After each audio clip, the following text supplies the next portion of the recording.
Glory. ఆమేన్. చప్పట్లు కొట్టు.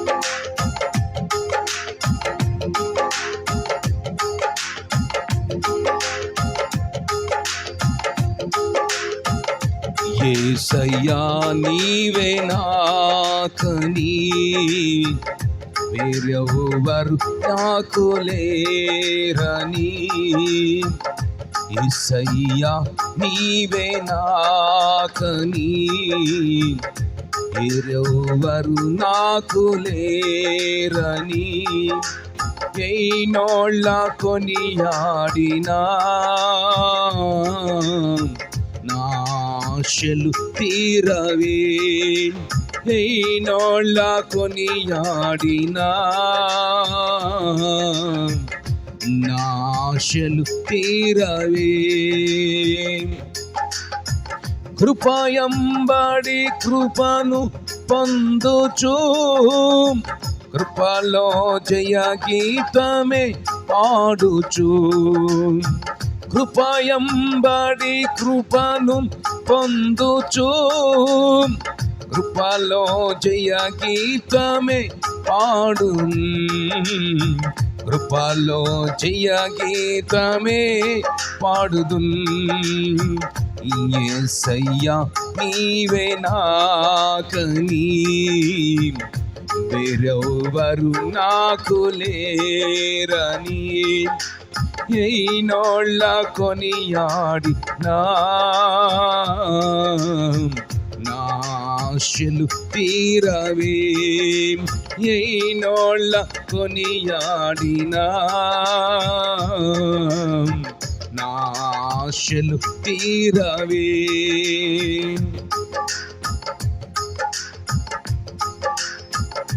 ఉన్నత ఉపదేశమందునా సత్తువగల సంఘమందునా,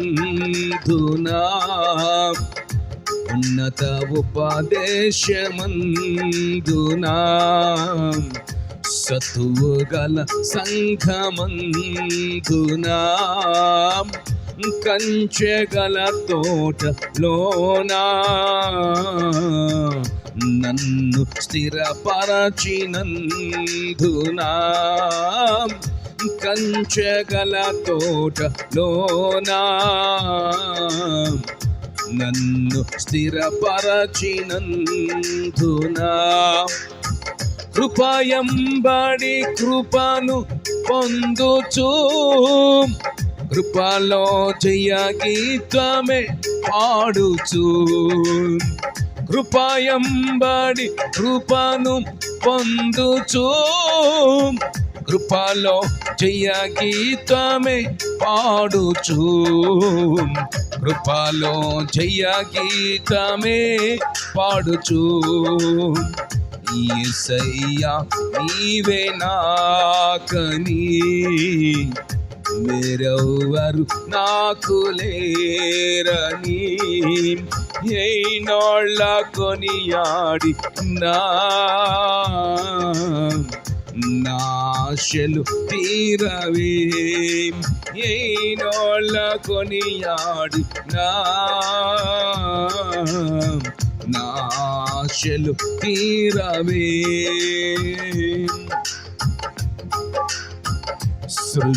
సృష్టికర్తవు నీవేనని, దైవిక స్వస్థత నీలోనని, సృష్టికర్తవు నీవేనని, దైవిక స్వస్థత నీలోనని, నా జనులు ఇక ఎన్నడూ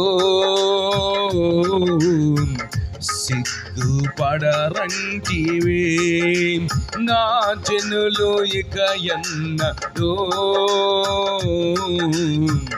సిగ్గుపడరంటివే, కృపయంబడి కృపను పొందుచు, కృపలో జయ గీతమే పాడుచు, కృపయంబడి కృపను పొందుచు, కృపలో జయ గీతమే పాడుచు, కృపలో జయ గీతమే పాడుచు యేసయ్యా నీవే నాకని మీరెవ్వరు నాకు లేరని ఎన్నోళ్ళ కొనియాడి నా ఆశలు తీరవే ఎన్నోళ్ళ కొనియాడి నా ఆశలు తీరవే ఎన్నోళ్ళ కొనియాడి నా ఆశలు తీరవే. చేతులపై గట్టిగా చెప్దాం మనమంతా, పెద్దగా చెప్దాం.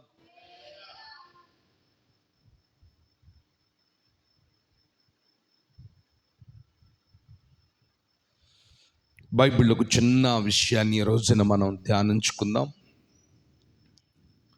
పరిశుద్ధ గ్రంథములో నుంచి ఒక చిన్న విషయాన్ని మనం నేర్చుకుందాం. ఈ రాత్రి మనం ఆయన పాదాల దగ్గరకు వచ్చాము.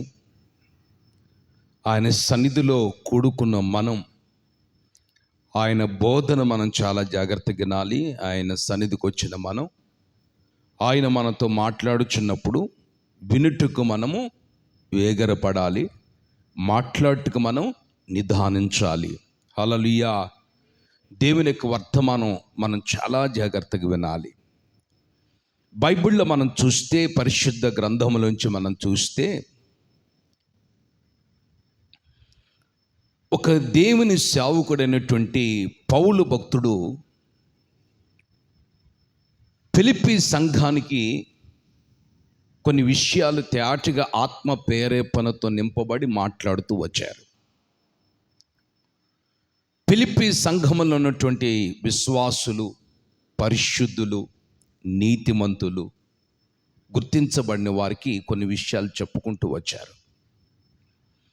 ఏమని చెప్పుకుంటూ వచ్చాడంటే, నేను ప్రభువైన యేసుక్రీస్తుని సంపాదించుకున్నాను అని ఆ సంఘంలో ఉన్న బిడ్డలకి, పరిశుద్ధులకి తేటగా తెలియజేస్తూ వచ్చాడు.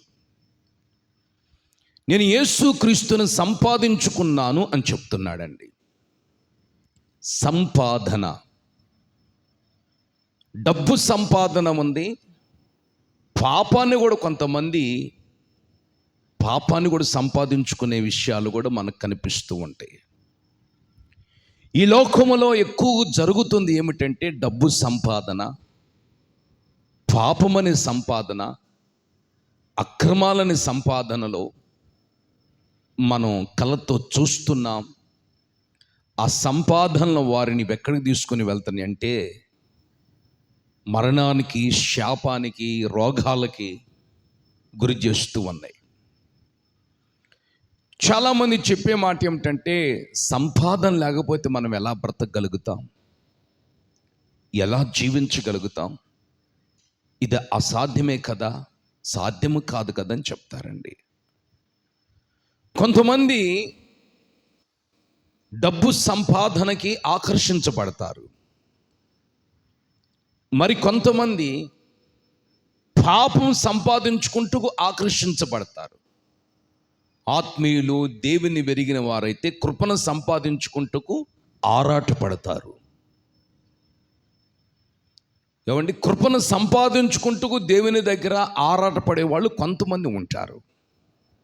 కొంతమంది అంటారు, డబ్బు లేనిది ఏముందండి ప్రపంచంలో, దాన్ని మనం సంపాదించుకోవాలి, ₹1 వెనకేసుకోవాలి. ఆ రూపాయి వెనకేసుకుంటేనే రేపు మనకు ఉపయోగంగా మార్చబడుతుందని మాట్లాడుతూ ఉంటారండి. అయితే దైవజనుడైన పౌలు చాలా స్పష్టముగా అక్కడ సంఘానికి తేటగా తెలియజేస్తూ వచ్చాడు. నేను ప్రభువుని యేసుక్రీస్తును సంపాదించుకున్నాను అని అక్కడ ఆ సంఘములో ఉన్నటువంటి ఆత్మీయులకి, విశ్వాసులకి ఆయన జ్ఞాపకం చేస్తూ ఉన్నాడు. ఈ రోజున మనం ఏమి సంపాదించుకోవాలి అని మనం బాగా గమనిస్తే, యేసుక్రీస్తు ఎన్నో ఉపమానాలు బోధించుకుంటూ వచ్చారు పరిశుద్ధ గ్రంథములో. 1 కాదు, 2 కాదు, 3 కాదు, 4 కాదు. ఒకడు లోకమంతా సంపాదించుకొని తన ప్రాణాన్ని పోగొట్టుకుంటే ప్రయోజనం ఏమైనా ఉన్నదా అని యేసుక్రీస్తు తన శిష్యులకి తేటగా తెలియజేస్తూ వచ్చాడు. లోకమంతా సంపాదించుకుంటాడు. చూడండి, మనం చూస్తున్న కొంతమందిని సంపాదనక రాత్రింబగలు సంపాదనలు పడిపోతారు, దేవుని మర్చిపోతారు, ప్రార్థనను మర్చిపోతారు, బ్రతికించిన దేవునిని జ్ఞాపకాల్లోనికి తెచ్చుకోరు, ఆరోగ్యం ఇచ్చిన దేవునిని వదిలిపెట్టి వాళ్ళ ఇష్టానుసారంగా జీవిస్తూ ఉంటారు. ఏమండి, దేవుని కాపుదలకు దూరం అయిపోయి రాత్రింబగలు సంపాదన, డబ్బు, పాపం, ఆస్తులు, అంతస్తులు, బంగారాలు, ఐశ్వర్యము, ఘనతలో, వీటి కోసం మనిషి ప్రాకులాడి చేస్తున్నాడు. అయితే నా ప్రభునిటువంటి యేసుక్రీస్తు ఏమన్నాడు తెలుసా? ఒకడు లోకమంతా సంపాదించుకున్నా కానీ లోకములో తనకు కలిగిన ఆస్తులు ఎవరికి ఉండో అంత సంపాదించుకుంటాడు. లోకములో ఉన్నదంటే ఏంటి? ఏం సంపాదన? నేత్రాశ, శరీరాశ, జీవడమ్మం. ఆ 3 సంపాదించుకున్నా కానీ, ధనము సంపాదించుకున్నా కానీ తన ప్రాణమును పోగొట్టుకుంటే ప్రయోజనం ఏమైనా ఉన్నదా? ప్రయోజనం ఏమీ లేదు. ఆమేన్, హల్లెలూయా. ప్రయోజనం ఏమీ లేదు. అన్ని సంపాదించుకున్న నీ ప్రాణం పోయిందనకు ఉపయోగం ఉంది? నువ్వు సంపాదించిన ఆస్తులు ఎవరు వశమైపోతాయి, నీ డబ్బు ఎవరు వశమైపోతుంది, నీ భూములు ఎవరు వశమైపోతాయి, నీ ధాన్యం ఎవరు వశమైపోతుంది, నీకున్నటువంటి ఘనతలు ఎవరు వశమైపోతాయి? ఆలోచన చేయట్లేదండి ఈ రోజున మనిషి, గ్రహించలేకపోతున్నాడు. ఏమండి, యేసుక్రీస్తు ఒక ఉపమానం కూడా చెప్పుకుంటూ వచ్చాడు.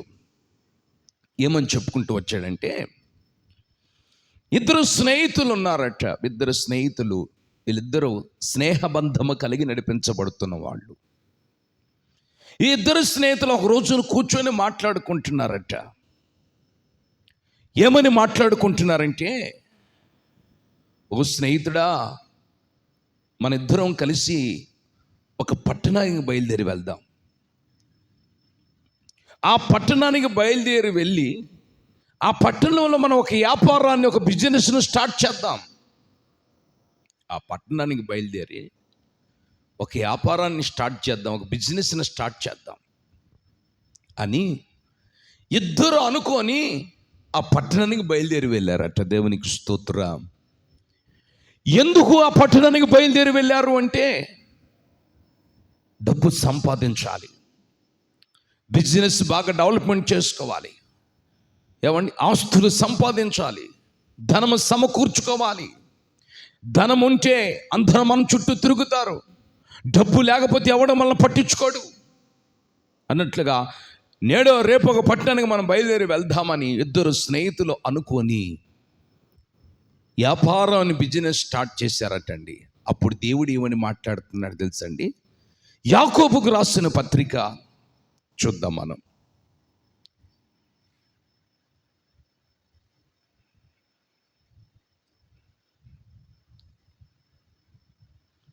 నాలుగవ అధ్యాయము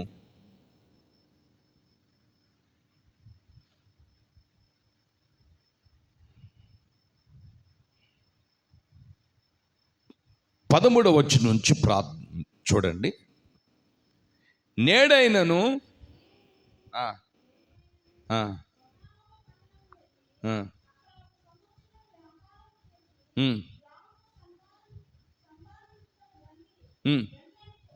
ఒక పట్టణానికి మనం వెళ్ళి 1 సంవత్సరం అక్కడ వ్యాపారం చేసి లాభం సంపాదించుకుందామని రాని చెప్పుకున్న వారులారా, రేపేమి సంభవించున మీకు తెలియదు, మీ జీవము ఏ పాటిది. మీరు కొంతసేపు కనబడి అంతలో మాయమైపోయే ఆవిరి వంటి వారు. మంచి మాట మాట్లాడండి దేవుడు. ఒక సంవత్సరం అక్కడ వ్యాపారం చేద్దాం, లాభం సంపాదించుకుందాం అనుకుంటున్నట్టు వీళ్ళ మనసులో. అక్కడికి వెళ్ళి మనం ఒక పట్టణానికి వెళ్ళి ఒక సంవత్సరం ఇద్దరం కష్టపడి లాభం సంపాదించుదాం, డబ్బు సంపాదించుకుంటాం అనుకుంటున్నప్పుడు దేవుడు మాట్లాడుతున్నాడండి. రేపేమి సంభవించునో మీకు తెలియదు. మీ జీవము ఏ పాటిది? ఏమండి, మీ జీవం ఏ పాటిది? అంతలోకే కనపడి ఇంతలోకే మాయమైపోయేటువంటి ఆవిరి లాంటిది మన జీవితం అండి. మనం అంటే అరే మనడుదా ఇప్పుడే కనిపించాడు కదరా, నిన్న కనిపించాడు, ఇప్పుడేంది ఫ్లెక్సీలలో కన్నీటి విడికలని కనిపిస్తుంది, శ్రద్ధాంజలని కనిపిస్తుందని మనం అప్పుడప్పుడు అనుకుంటూ ఉంటాం. నిన్నేనండి నాతో మాట్లాడింది, మొన్నేనండి ఆయన నాతో కలిసి నేను ఆయన ఇద్దరం కలిసి టీ స్టాల్ దగ్గర టీ తాగుతున్నప్పుడు మాట్లాడాడండి. నేను చాలా ఆస్తులు సంపాదించని చెప్పాడండి. ఉదయం చూస్తే ఆయన ఫ్లెక్సీ కనిపిస్తుందండి, శ్రద్ధాంజలని కన్నీటి వేడుకలని కనిపిస్తుందండి. ఇదేందండి, నిన్న కూడా బాగానే ఉన్నాడు కదా, ఏం జరిగింది? అసలు విషయం ఏంటంటే ఏమి జరగలేదండి. ఏమో నిద్రలోకి వెళ్ళిపోయాడు, తెల్లారుజామున లేపితే చూస్తే లేవటం లేదండి. ఏందో అర్థం కావట్లేదండి. మీ జీవం ఏ పాటిది? మీ జీవం ఏ పాటిది? లాభం సంపాదించుకుందాం అనుకున్నారు, అయితే రేపు ఏమి సంభవించునో మీకు తెలియదు. ఆమేన్. దైవజనుడు పౌలు ఏమంటాడు తెలుసా అండి? నేను క్రీస్తును సంపాదించుకున్నాను, వాక్యాన్ని సంపాదించుకున్నాను, ఆత్మీయతను సంపాదించుకున్నాను, ఆయన నామాన్ని సంపాదించుకున్నాను. ఆయన దగ్గర నేను సమస్తం కృపను సంపాదించుకున్నాను. ఆయన దగ్గర నేను ఎన్నిటిని పొందుకున్నాను, ఆయన దగ్గర ఇటన్నిటిని సంపాదించుకున్నాను అని దైవజనుడు పౌలు అక్కడ వాడుతూ ఉన్నాడండి. ఈరోజున మనిషి ఈ విషయాన్ని గమనించకుండా ప్రార్థనకి వెళ్ళే వాళ్ళే కావచ్చు, వెళ్ళని వాళ్ళే కావచ్చు, విశ్వాసులను చెప్పుకునే వాళ్ళు కావచ్చు, సేవకులను చెప్పుకునే వాళ్ళు కావచ్చు, ఎవరైనా కానీ భూమి మీద పుట్టిన ప్రతి మనిషి ఈ విషయాన్ని గ్రహించలేకపోతున్నాడు. సంపాదన, ఒక పట్టణానికి వెళ్ళి లాభం అనుకుంటున్నారు కదా మీరు, ఇద్దరు స్నేహితులు. రేపు హైదరాబాద్ వెళ్ళి లాభం ఇద్దరం సంపాదించుకుందాం మీరు అనుకుంటున్నారు కదా, రేపు ఏం సంభవించునో మీకు తెలియదు కదా. అసలు నీ ప్రాణం ఏ పాటిది, నీ జీవం ఏ పాటిది? అంతలో కనబడి క్షణాల్లో కనుమరుగైపోయే జీవితం అన్నది. ఆమేన్. ప్రపంచంలో మీరు ఏ వస్తువు అన్నా కొనండి, చిన్న పినిసు కొన్నా కానీ వాడు పెన్నిసి గ్యారంటీ ఇస్తాడు, తుక్కు పట్టదండి, నీళ్ళలో వేసిన ప్రాబ్లం లేదని చెప్తాడు. చిన్న లాక్కు కొన్నా దానికి గ్యారంటీ ఇస్తాడండి, ఈ తాళపు కప్పు సంవత్సరం పనిచేస్తుందండి, దీనికి మేము గ్యారంటీ ఇస్తామని చెప్తారు. కానీ వస్త్రానికని గ్యారంటీ ఇస్తామని చెప్తారు, కానీ మనిషి జీవితమే, ప్రాణానికి గ్యారంటీ లేదండి. ఈ గ్యారంటీలని ఈ ప్రాణానికి ఇంత అవసరమా? నాకు తెలిసినంత వరకు ఇంత అవసరం అంటారా? ఇంత కావాలంటారా? ధనము సంపాదించుకుందామని కొంతమంది పాపాన్ని సంపాదించుకొని కూడబెట్టుకుంటారండి. సంపాదనని దేవుణ్ణి విడిచిపెట్టి కొంతమంది సంపాదనలో పడిపోతారు, డబ్బు వ్యామోహంలో పడిపోతారు, పాపమనే వ్యామోహంలో పడిపోతారు, సాతాను కాడి అని వ్యామోహంలో పడిపోతూ ఉంటారు. సంపాదన అయితే దైవజనుడు పాలంటే నేను క్రీస్తుని సంపాదించుకున్నాను. ఆమేన్. దేవునికి స్తోత్రం. మీరు గమనిస్తే ఎలీషా దగ్గర ఒక పరిచారకుడు ఉన్నాడు. ఎవరు ఆ పరిచారకుడు అంటే, ఎలీషా చాలా ఆస్తిపరుడు. మీరు గమనించండి, చాలా ఆస్తి ఉంది. అంటే ప్రభువులోనికి రాకమునుపు చాలా ఆస్తిపరుడు ఆయన. ఒక్క మాట చెప్పాలంటే, బైబిల్ చెప్పే సిద్ధాంతం ప్రకారము 12వ అరకని చేతితో పట్టుకొని పొలము దున్నుతున్నట్టు రైతేనా, ఒక ఆసామి, భూస్వామి. ఈ ఎలీషా అనేటువంటి దేవుని సేవకుడు 12 అరకలతో పొలము దున్నుతున్నాడంటే, 12వ అరక పట్టుకుంటే 12 అరకలు కలిగిన పొలం ఎంత ఉంటుందో మీరు ఒకసారి ఆలోచించండి. 100 ఎకరాలు ఉండొచ్చు బహుశా ఆయనకి. వాళ్ళ నాన్నగారికి వాళ్ళ అమ్మగారికి ఒక్క బాబు, రైతు కుమారుడు, ఆస్వామి, డబ్బున్న మనిషి, భూములున్న మనిషి, హోదా ఉన్న మనిషి, సంపాదన కలిగిన వాడు. అలాంటి వ్యక్తి ఎప్పుడైతే ఏలే వెళ్ళి అతని మీద దుప్పటేసాడో, వాటన్నిటికి స్వస్తి చెప్పి ఏమీ లేకుండా ఒట్టి చేతులతో ప్రభు యొక్క సేవలో నడిపించబడ్డాడు ఎలీషా. ఆమేన్. ఎలీషా నడిపించబడిన ఆ దినాలలో నయమానుకు స్వస్థత కలిగింది. ఎలీషా చెప్తాడు, యొర్దాను నదికి వెళ్ళి 7 సార్లు మునుగన్నప్పుడు 7 సార్లు మునిగిన తర్వాత నయమానుకు స్వస్థత కలిగిన తర్వాత నయమాను కృతజ్ఞత కలిగి, ఏమండి, కృతజ్ఞత కలిగి సేవకుని మీద ఏదో ఒకటి నేను ఆయనకి ఇవ్వాలి, బహుమతులు, కానుకలు అన్నట్లుగా దుస్తువులు, వెలగలిగిన దుస్తువులు, బంగారం అన్నీ సమకూర్చుకొని, ఏమండి, పని వాళ్ళని పంపించి ఎలీషా అనేటువంటి దేవుని సేవకుని దగ్గరికి మీరు వెళ్ళి ఈ కానుకలు, ఈ బహుమతులు ఎలీషా సేవకునికి మీరు అప్పగించమని చెప్పినప్పుడు, ఆ పని వాళ్ళు ఒంటెల మీద, గుర్రాల మీద వేసుకొని ఆ దుస్తువులు, ఆ ధనము, ఆ డబ్బు, ఆ విలువైనటువంటి ఆ కానుకలను తీసుకొని వచ్చి ఎలీషాకి అర్పించాలని వస్తున్న సమయంలో ఎలీషా దగ్గర ఉన్నటువంటి గెహాజీ ఇదంతా చూస్తున్నాడు. ఆమేన్, హల్లెలూయా. అప్పుడు ఎలీషా అంటాడయ్యా, మీ యజమానుడికి స్వస్థత కలిగింది కదా, నాకు ఏమి అవసరం లేదండి, దేవుని కొరకు కృతజ్ఞత కలిగి బ్రతకమను, కృతజ్ఞత కలిగి జీవించమను. మీ యజమానుడికి దేవుడు చేసిన మేలుని బట్టి ఆయన చెప్తే సాక్ష్యము ఆ ప్రాంతంలో ఉన్న ప్రజలందరూ మార్చబడతారు,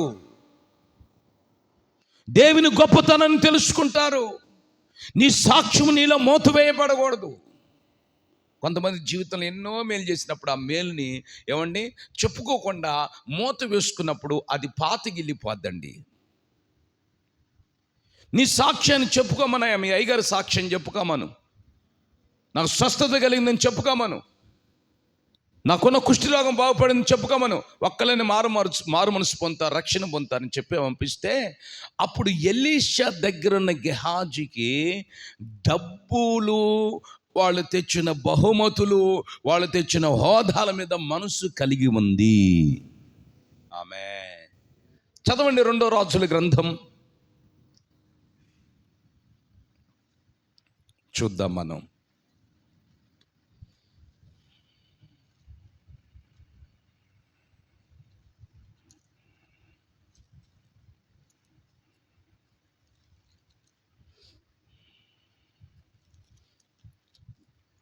ఐదవ అధ్యాయము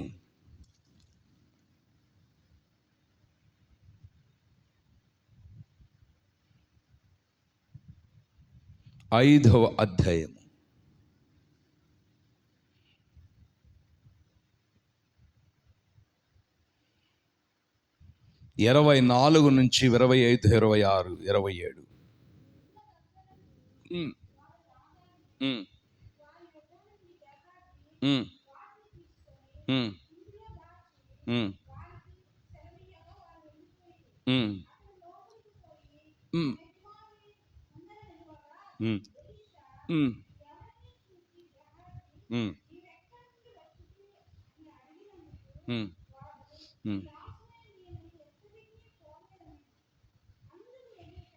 అంతటా ఎలీషా వానితో,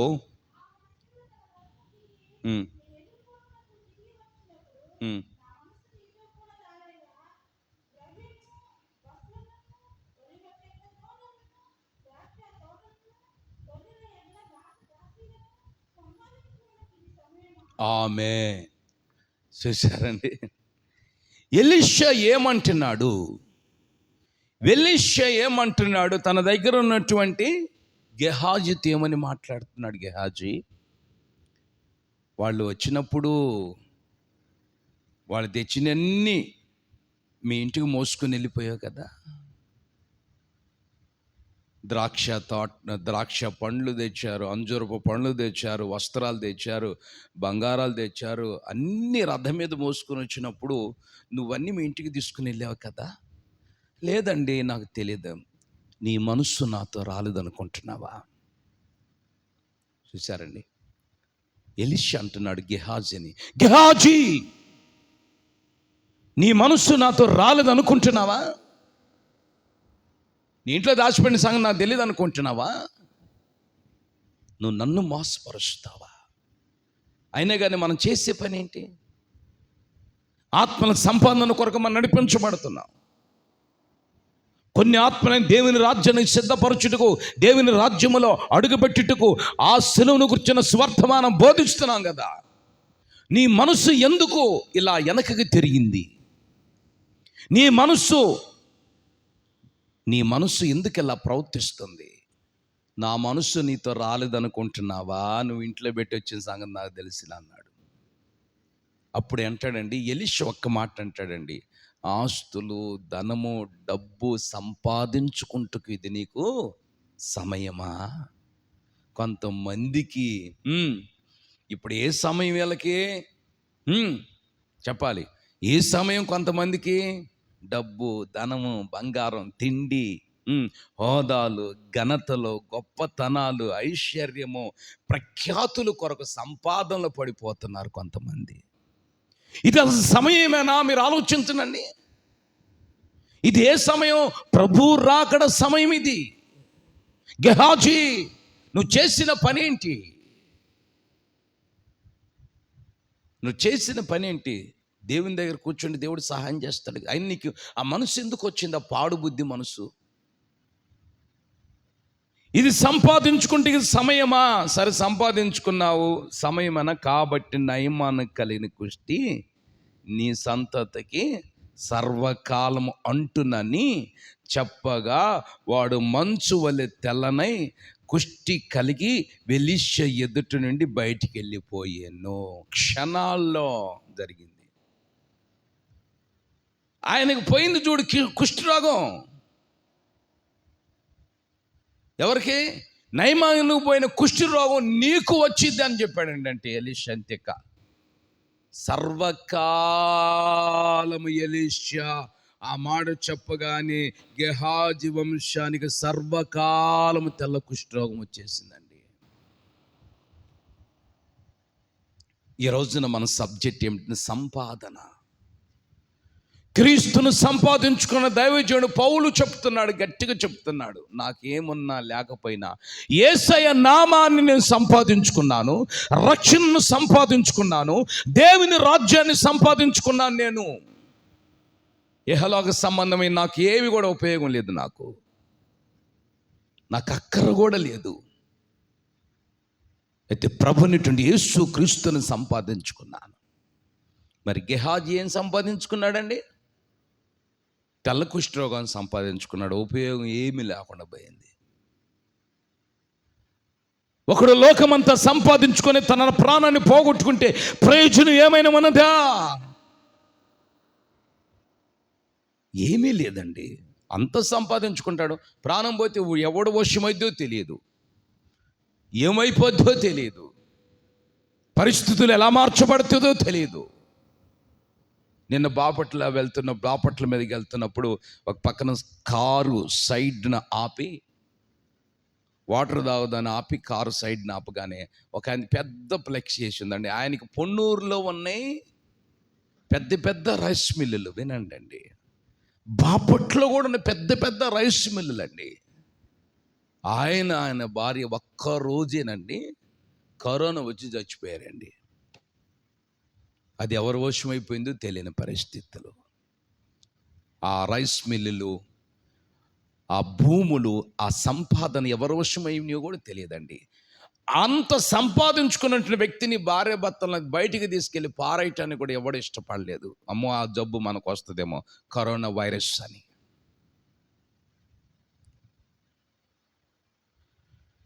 ప్రభు చెప్తున్న మాటలు మనం గ్రహించాలండి. ఈరోజు బైబిల్ వాక్యం అదే చెప్తుంది. మేము క్రీస్తుని సంపాదించుకున్నాము, ఆయన నామాన్ని సంపాదించుకున్నాము. మందిరం బయట ఒకడు రోజు కుంచోడిని తీసుకొచ్చి కూర్చోబెడతారు. వాడు 10 మందిని బెత్తలాడుకుంటారు. చర్చి దగ్గర తీసుకెళ్ళి కూర్చోబెట్టండి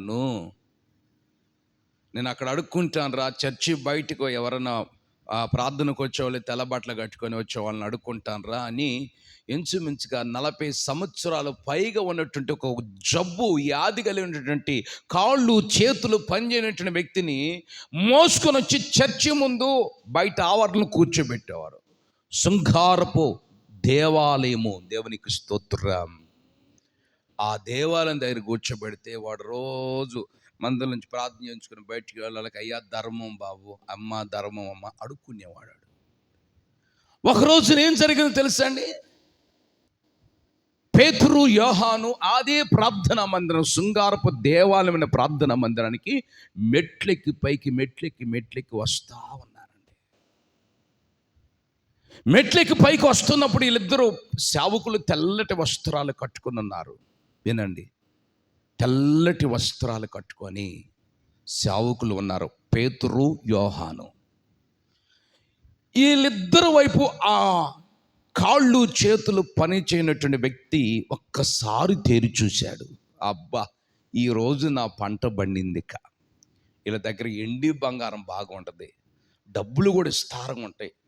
వీళ్ళు ఎందుకని చూస్తే వీళ్ళ వస్త్రాలు చెప్తున్నాయి, వీళ్ళ ప్రవర్తనే చెప్తుంది, వీళ్ళ క్రియలే చెప్తున్నాయి అని ఆశించినటువంటి ఏమండి ఆ యొక్క పుట్టుకతోనే కాళ్ళు నడకలేనటువంటి వ్యక్తి, పక్షవ్యాధితో బాధపడుతున్న వ్యక్తి ఒక్కసారి వినండి, ఆ యొక్క పేతురు యోహానుల వైపు తేరి చూసి మీరు నాకు సహాయం చేయండి అని చేతులు చాపాడు. ఆమేన్. అప్పుడు దైవజనుడైనటువంటి పేతురు యోహాను అన్నారు, మా దగ్గర ఎండి బంగారాలు ఏమీ లేవు అన్నారు. వీడి కళ్ళు ఏమండి, కళ్ళు ఏమైపోయినాయి, చెదిరిపోయినాయి. వీళ్ళు తెల్లటి వస్త్రాలు కట్టుకున్నారు కదా, వీళ్ళ దగ్గర డబ్బులు ఇస్తారం ఉంటేమో, ధనం ఇస్తారం ఉంటుందేమో, బంగారం ఇస్తారం ఉంటుందేమని నేను చేతులు చాపితే మా దగ్గర ఏమి లేదన్నారేంటి వీళ్ళు. ఇదేంటంటే చూస్తే ఆశ్చర్యంగా తెల్లబట్టలు కట్టుకున్న వాళ్ళు ఏమండి, మంచి మంచి ప్యాంట్ షర్టు లాల్చీలు వేసుకున్న వాళ్ళ దగ్గర డబ్బులు ఇస్తారంగా ఉంటాయి కదండి. మరి ఏంటి ఏమి లేదని చెప్పి వీళ్ళకి ధర్మం చేసి బుద్ధి లేదా, వీళ్ళకి దయాదాక్షిణ్యం బుద్ధి లేదా అనుకుంటున్నాడు ఎవరో. ఈ శృంగారపు దేవాలయం బయట ఆవరణ దగ్గర కూర్చున్నటువంటి ఆ యొక్క పక్ష వ్యాధితో ఉన్నటువంటి రోగి. అప్పుడు పేతురు యోహాను అంటారు, మా దగ్గర బంగారాలు ఏమీ లేము, మేము క్రీస్తు నామాన్ని సంపాదించుకున్నాము, ఆ క్రీస్తు నామాన్ని, మాకు కలిగిన నామాన్ని నేను మీకు ఇస్తున్నాను. ఆమేన్. అపోస్తుల కార్యములు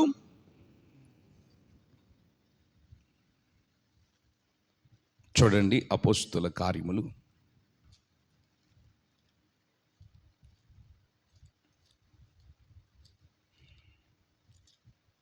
3వ అధ్యాయము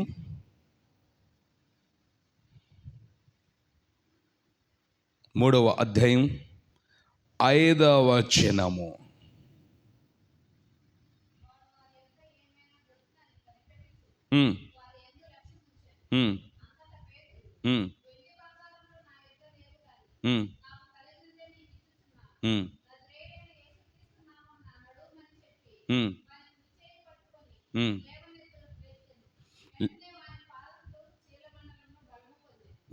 వాడు దిక్కున లేచి నిలిచి నడిచెను. ఆమేన్. చూసారండి, వాడు దిక్కున లేచి నిలిచి నడిచెను. క్రీస్తు నామాన్ని కలిగి క్రీస్తు నామాన్ని సంపాదించుకున్నారు పేతురు యోహాను.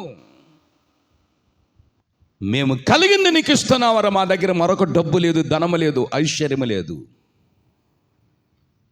మేము ఒక నామాన్ని కలిగి ఉన్నాం, ఒక నామాన్ని మేము సంపాదించుకున్నాం. అది యేసు నామం. యేసయ్యలో ఉన్న శక్తిని మేము పొందాం, యేసయ్యలో ఉన్న కృపను మేము సంపాదించుకున్నాం. మాకు కలిగిందే నీకు మేము ఇస్తున్నాం. యేసుక్రీస్తు నామములో లేచి నడువు అని ఎప్పుడైతే పేతురు చెప్పాడో, చెప్పిన క్షణాల్లోనే వాడు దిక్కున లేచి చీలమండలకు బలము కలిగింది. నడుచుచు దేవుని ప్రార్థనా మందిరానికి వెళ్ళి ప్రభును స్తుతిస్తూ కీర్తిస్తూ ప్రభును మహింపరిచెను. ఆమేన్. వాడికి 40 సంవత్సరాల పైన ఉందండి. వాడు ఇన్ని డబ్బులు ఖర్చు పెట్టుంటాడండి రోగానికి.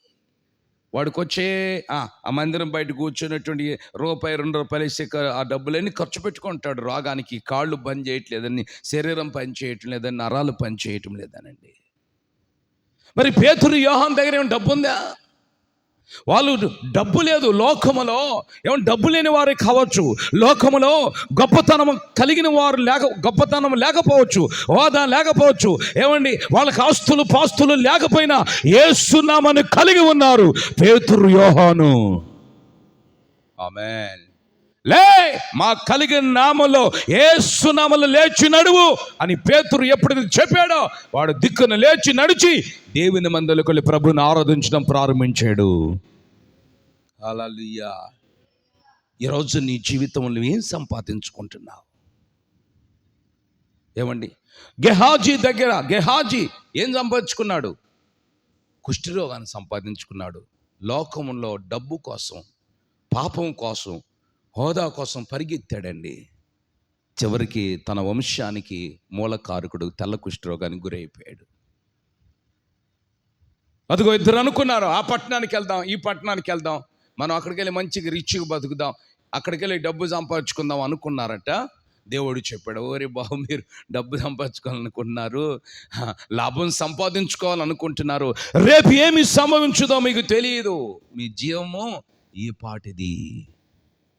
నేను చెప్పాను కదండి, అయ్యి ఇందాకేదో మనం టీ స్టాల్ కలిసింది, నిన్నేనే నేను కలిసింది, ఉదయాన్ని ఫ్లెక్సీగా అనిపిస్తుంది కన్నీటి వేడుకలని. అర్థం కావట్లేదండి. ఏమో వాళ్ళ భార్యని వాళ్ళ పిల్లల్ని అడిగితే వాళ్ళు చెప్తున్నారు, ఏమంటే అర్థం కాలేదండి, అట్లా ఉన్నాడు, తెల్లారు చూస్తే పలగట్లేదండి, లేపుతుంటే లేవట్లేదండి, పోయిందండి, ప్రాణం వెళ్ళిపోయిందండి. నువ్వు సంపాదించిన ఆస్తి ఎవరి వశం అవుతుంది? నీ డబ్బు ఎవరి వశమైపోతుంది? నీ హోదా ఎవరు వశమైపోతుంది? మనిషి ప్రయాస పడుతున్నాడు. ఏమండి, జానడ పట్ట కోసము, చిన్న నీడ కోసం, ఇంత వస్త్రపు చెంగు కోసం మనిషి ప్రయాస పడుతున్నాడు. కానీ ప్రయాసగా మించి ఎక్కువ ప్రయాస పడుతున్నాడండి. నీ డబ్బు ఎవరు వశమైపోద్దో భార్యలో అదిగా. ఆ పాటలు నిజంగా దైవజనుడు అయినటువంటి బాబన్న గారు అద్భుతంగా రాశారండి. ఆ పాటని నిజంగా అద్భుతంగా రాశారు. ఎవరికి ఎవరు ఈ లోకములో, చివరికి యేసే పరలోకములో. ధనము నీకుంటే అందరూ వస్తారు, దరిద్రుడు అయితే దరికెవ్వరు రారు. హల్లెలూయా. ఎవరికి ఎవరో చివరికి ఏమండి, మనకి యేసు తప్పిది మిగిలేది ఏమి ఉండదు. మరి 242 మంది ఏమైపోయారు ఒకసారి ఆలోచించండి.